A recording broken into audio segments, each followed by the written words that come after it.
Hello friends, कैसे हैं सभी लोग।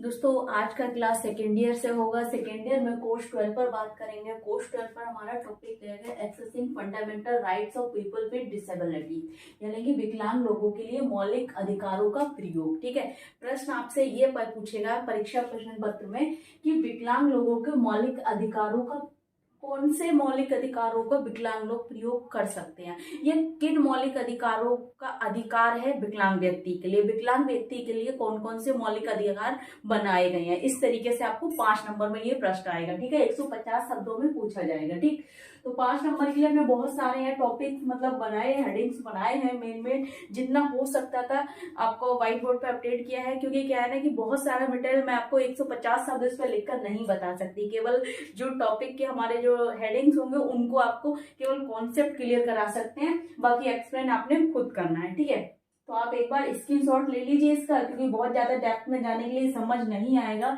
इसमें ऐसा नहीं है कि हम अपनी तरफ से कुछ भी एक्सप्लेन करें। इसमें जो है जिस आर्टिकल की बात करिए उस आर्टिकल के बारे में आपने लिखना है, तो इसलिए आप 1 सेकंड में इसका एक स्क्रीनशॉट ले लीजिए। ठीक है, चलिए स्टार्ट करते हैं।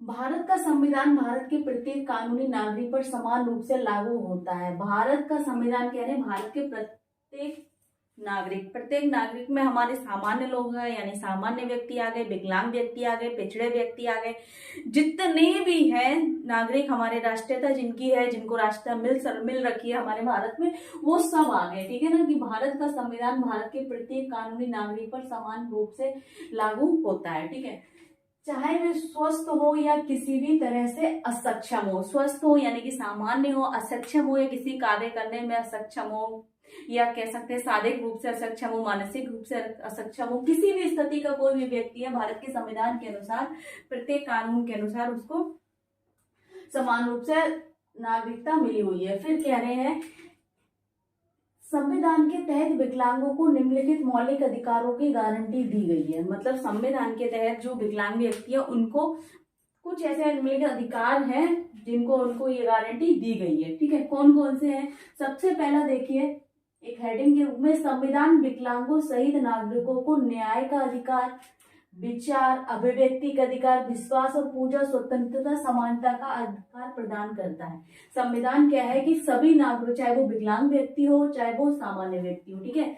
न्याय का अधिकार क्या है कि सभी को अपने जीवन में न्याय का अधिकार है। ठीक है, विचार अभिव्यक्ति, विश्वास, पूजा की स्वतंत्रता है, समानता का भी अधिकार दिया गया है विकलांग व्यक्ति को। अब देखिए दोस्तों, आर्टिकल नंबर 2 में क्या क्या गया। आर्टिकल नंबर 15 देखिए, 15(1) यानी कि आर्टिकल नंबर जो 15 है उसका 1 देखिए। 1 पॉइंट, सरकार को धर्म, मूलवंश, जाति, लिंग या जन्म स्थान के आधार पर भारत के किसी भी विकलांग के साथ भेदभाव नहीं करने की आदेश देता है। यानी कि जो आर्टिकल 15 में कहा गया है उसका नंबर जो 1 पॉइंट है, सरकार को धर्म यानी कि कोई भी व्यक्ति किसी भी धर्म का पालन कर सकता है, किसी भी धर्म में वो जा सकता है या किसी भी धर्म को अपना सकता है। मूलवंश, जाति या कहीं का भी हो, किसी भी जनजाति से हो, ठीक है, किसी भी स्थान से हो, देश से, प्रदेश से, क्या है ना, उसको भारत में किसी भी विकलांग व्यक्ति के साथ भेदभाव नहीं कर सकता है, चाहे वो किसी भी धर्म में जाए, किसी धर्म का है, किसी जाति का है। ठीक है,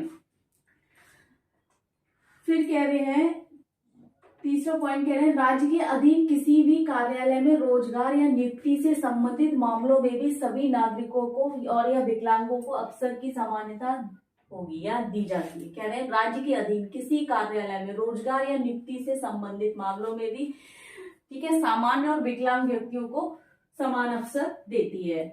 फिर कह रहे हैं नंबर 4 देखिए, विकलांगों सहित किसी भी व्यक्ति को चाहे वह किसी भी संबंध का हो अछूत नहीं माना जा सकता। यानी कि विकलांग व्यक्ति जो है किसी भी घर से हो, ठीक है, किसी संस्कृति से हो, किसी जाति से हो, किसी धर्म से हो, उसको अछूत नहीं माना जा सकता। ठीक है, कह रहे हैं आर्टिकल नंबर 17 द्वारा प्रदत्त कानून के अनुसार अगर जो इस कार्य को नहीं मानेगा उसे दंडनीय अपराध दिया जाएगा। ठीक है, नंबर 5 देखिए, संविधान कह रहे हैं आर्टिकल नंबर 21 के तहत विकलांगों सहित प्रत्येक व्यक्ति को अपने जीवन और स्वतंत्रता की गारंटी दी गई है। यानी कि चाहे वो विकलांग व्यक्ति हो या सामान्य व्यक्ति हो, अपनी तरह से वह जीवन व्यतीत कर सकता है और उसको पूरी स्वतंत्रता या आजादी दी गई है। ठीक है, 6 देखिए, सभी नागरिक विकलांगों सहित तस्करी नहीं हो सकता और भिखारी अन्य प्रकार के जबरन श्रम को प्रतिबंधित किया गया है। ठीक है, वो कह रहे हैं कि चाहे कोई विकलांग व्यक्ति हो, सामान्य व्यक्ति हो, ठीक है, उसके लिए क्या है कि किसी भी प्रकार की कोई उससे जबरन श्रम नहीं करा सकता, कोई कार्य नहीं करा सकता। जैसे कोई प्रताड़ित करके उसको भीख मंगवा रहा है, कोई गलत काम कर रहा है, तो ये सब नहीं करा सकता। ठीक है, और ये कह रहे हैं कि आर्टिकल नंबर 20 के अंतर्गत ये आता है कि उसमें अगर ये ऐसा कोई कराएगा तो उसको कानूनी रूप से दंडनीय अपराध दिया जाएगा। ठीक है, फिर कह रहे हैं आर्टिकल नंबर 24 में 14 वर्ष से कम उम्र के बच्चों को, विकलांगों सहित को किसी कारखाने या खदान में काम करने, अन्य खतरनाक रोजगार लगवाने पर उसको दंडनीय अपराध दिया जाएगा। कितने, उसमें उन्होंने वर्ष बताया कि 14 वर्ष तक के या 14 वर्ष से जो कम के बच्चे रहेंगे उनके साथ आप कुछ भी, जैसे हम बाल मजदूरी बोलते हैं ना, वो भी नहीं कराई जा सकती। ठीक है, जैसे सामान्य व्यक्तियों के साथ है वैसा ही इसमें बताया कि विकलांग लोगों के साथ भी ये सभी कानून लागू हैं।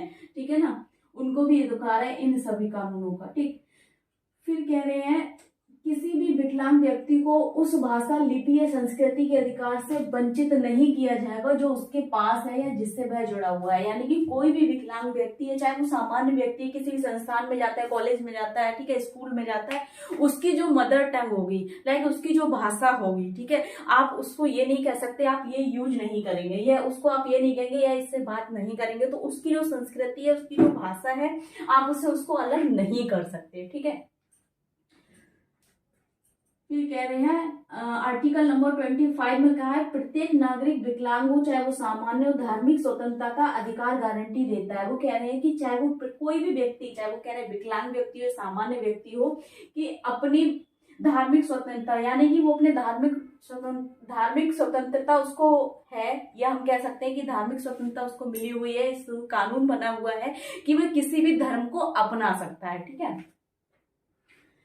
फिर कह रहे हैं किसी भी विकलांग व्यक्ति को किसी विशेष धर्म या धार्मिक समूह के प्रथा, कह रहे हैं समूह के प्रचार और रखरखाव के लिए कोई कर देने के लिए मजबूर नहीं किया जा सकता। यानी कि उनका मतलब ये है कोई भी अगर विकलांग व्यक्ति है उसे विशेष धर्म में जाने के लिए, विशेष समूह अपनाने के लिए, विशेष धर्म अपनाने के लिए, विशेष किसी भी अलग धर्म में जाने के लिए किसी रूप से अगर वो उसको पैसे देकर उसको कह रहा है कि पैसे, हम तुम्हें इतने पैसे देंगे आप हमारा धर्म अपना लो, तो इस तरीके के लिए उसे मजबूर नहीं किया जा सकता। ठीक, आर्टिकल नंबर 32 में कह रहे हैं प्रत्येक विकलांग व्यक्ति अपने मौलिक अधिकारों को लागू करने के लिए सर्वोच्च न्यायालय में जा सकता है, और उसके लिए ये चीज पीडब्ल्यूडी में कही है कि उसकी जितनी भी कानूनी सेवा होगी मुफ्त की जाएगी। ठीक है, इसमें नहीं दिया है, लेकिन इसमें आर्टिकल नंबर में इतना किया है 32 में कि प्रत्येक विकलांग व्यक्ति अपने मौलिक अधिकारों की लागू करने के लिए सर्वोच्च न्यायालय जा सकता है, लेकिन जो उसको कानूनी सेवा चाहिए उसको बिल्कुल मुफ्त की जाती है। ठीक है,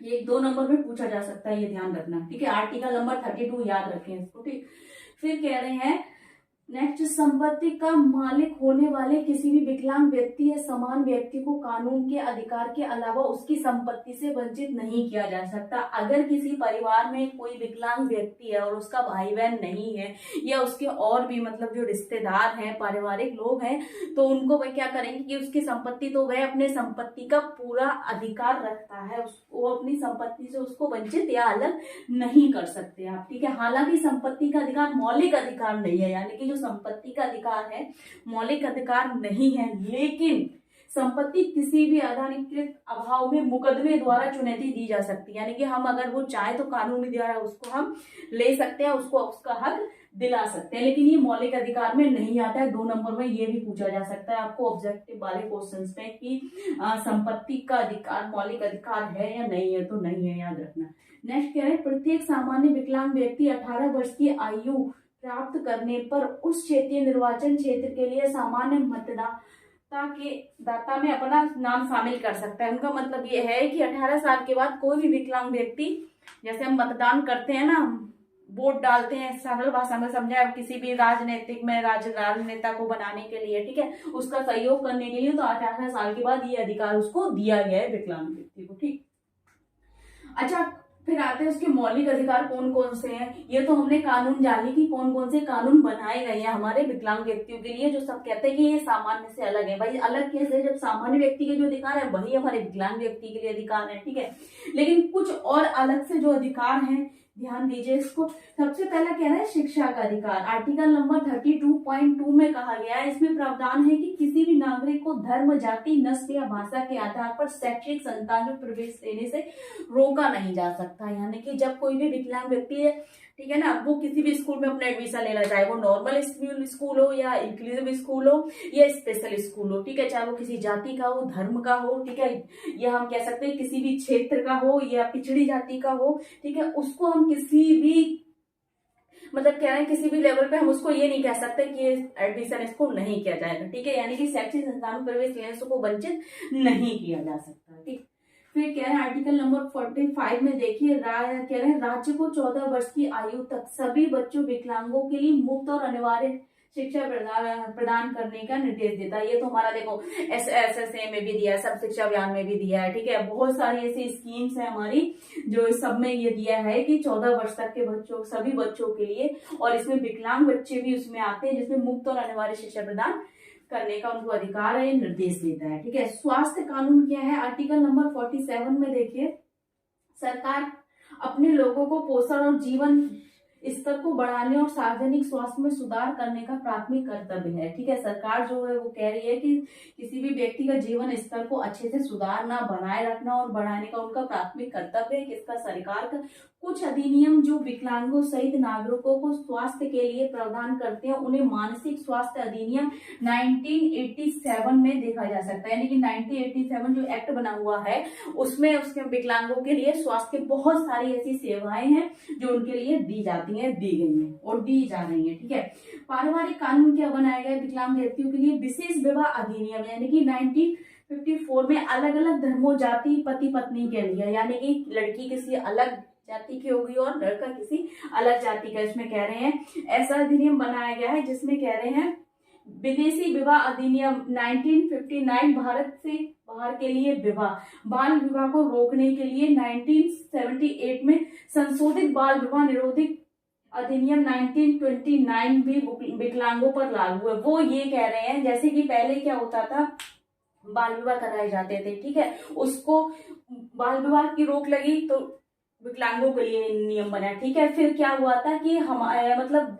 इस देश से लेकर दूसरे देश में जाकर विकलांग बच्चों की शादी कर दी जाती थी। ठीक है, कब उन्होंने बताया कि 1959 में उस पर रोक लगाई। फिर कह रहे हैं कि 1954 में क्या है, अलग अलग जातियों में मतलब शादी कर दी जाती थी विकलांग व्यक्ति, इन सभी को रोककर एक सामान्य व्यक्ति की तरह इनको ये अधिनियम लागू हुआ है कि इनकी शादी हो सकती है और अपना घर बसा सकते हैं, लेकिन इसमें कुछ शर्तें उन्होंने लागू की है कि व्यक्ति जो क्या हो, मानसिक रूप से ठीक हो। ठीक है, लड़की और लड़का दोनों। ठीक है, और दूसरा क्या है, ऐसी उसकी मतलब शारीरिक जो क्षमता है ऐसी हो कि वह अपने स्वयं सहायता कौशल, रोजगार कौशल, शैक्षणिक कौशल में पूरा निपुण होना चाहिए। ठीक है, और क्या कहा गया है उसमें कि वे अपने बाल बच्चों की देखभाल करने लायक होना चाहिए। कुछ सारी शर्तें, अगर इसमें एग्जांपल के तौर पे हम कहें, जैसे हमारे डिसेबल जैसे विजुअल इम्पेयर्ड लोग हो गए, वो क्या करते हैं, वो केवल क्या है, विजुअल इम्पेयर्ड है, केवल देख नहीं सकते, केवल एक उनका सेंस काम नहीं कर सकता, लेकिन अदरवाइज उनके सेंस होते हैं सभी सेंस और भी ज्यादा दोगुनी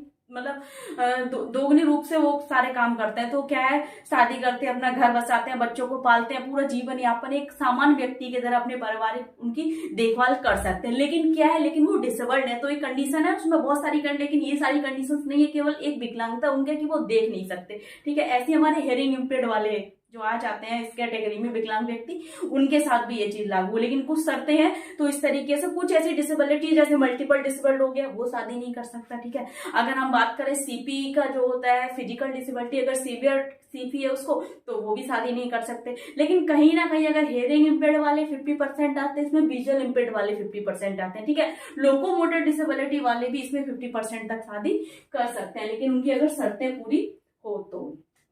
ठीक है, फिर कह रहे हैं विकलांगों के लिए आयकर रियायतें, राहत, मतलब विकलांग व्यक्तियों के लिए जो बहुत सारी रियायतें देती है हमारी सरकार, जैसे इन्होंने बताया है, कह रहे हैं धारा 80 DD में देखिए, विकलांग आश्रितों के लिए चिकित्सा उपचार, प्रशिक्षण और पुनर्वास आदि पर किए गए खर्च के संबंध में उनका कटौती प्रदान करती है और रखरखाव में बड़ी लागत को पूरा करने के लिए। ठीक है, कटौती की सीमा पहले वो 12,000 देते थे, अब कितनी दे रहे हैं, 20,000। अच्छा, ये उन लोगों के लिए भी है जिस परिवार में कोई भी विकलांग व्यक्ति है, उसके माता पिता को, चाहे उसके संरक्षक को, जो उसकी देखभाल करता है, उसके लिए क्या मिलेगा, साल में उसको पैसा मिलता है, उसके रक्षा करने मतलब उसके देखभाल के लिए, उसके स्वास्थ्य की देखभाल के लिए, उसको रखने के लिए और उसके खान पान के देखभाल के लिए उसको पैसा मिलता है। ठीक, फिर कह रहे हैं दी गई है। फिर कह रहे हैं धारा 80B में पेश की गई इसकी माता पिता जिनके हाथ में स्थायी रूप से विकलांग नाबालिग की धारा 64 के तहत जोड़ दी गई है, उन्हें 80B के संदर्भ में 20,000 रुपए तक की कटौती का दावा करने के लिए अनुमति देती है। फिर कह रहे हैं धारा 88B में यह धारा कह रहे हैं 65 वर्ष की आयु प्राप्त करने वाले निवासी व्यक्ति के द्वारा देय शुल्क से अतिरिक्त छूट प्रदान करती है। ऐसे मामलों में छूट की गई है 10% की, ठीक है, से बढ़ाकर 20% करने के लिए इसमें संशोधन किया गया है। कह रहे हैं जहां सफल कुछ आय क्या कह रहे हैं यहाँ पर कितनी कर दी, यहाँ से 75,000 रुपए उनकी कर दी है, ठीक है, और जिन्हें अधिक नहीं थी, पहले कितनी थी, केवल 50,000 थी, उसको 75,000 कर दी गई है। ठीक, फिर कह रहे हैं आरपीडब्ल्यूडी अधिनियम 1995 में अधिनियम के मुख्य प्रावधान कौन कौन से थे विकलांगों के लिए, देख लीजिए। विकलांग रोकथाम था, दूसरा शीघ्र पता लगाना यानी कि अर्ली इंटरवेंशन, फिर उनका शिक्षा, रोजगार, गैर भेदभाव, अनुसंधान एवं जनशक्ति विकास,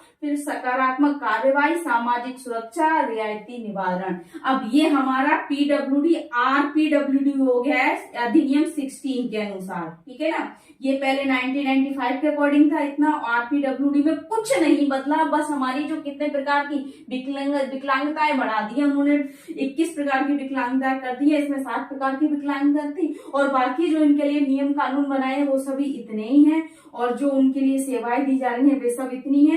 पर पीडब्ल्यूडी को हटा के आरपीडब्ल्यूडी किया गया है, यहाँ पर 1995 हुआ था और यहाँ पर 2016 कर दिया गया, ठीक है ना, ये चीज ध्यान रखें। तो ये इतने उनके लिए जो दिया गया था अधिकार थे, कुछ अधिनियम बनाए थे संविधान के अनुसार, कौन से सामान्य व्यक्ति के लिए और असामान्य व्यक्ति के लिए सब बता दिया गया। 5 नंबर के लिए मोस्ट इंपोर्टेंट रहेगा, चाहे तो आप एक बार और स्क्रीनशॉट ले सकते हैं इसका, ठीक है। और बाकी कुछ समझ नहीं आ रहा है, कुछ डाउट लग रहा है, कुछ पूछना है तो कमेंट बॉक्स में जाके कमेंट करें, ज्यादा से ज्यादा वीडियो शेयर करें, लाइक करें, चैनल को सब्सक्राइब करें, बेल आइकन को प्रेस करें ताकि नेक्स्ट आने वाली क्लास आप तक पहुंच जाए दोस्तों। Thank you so much.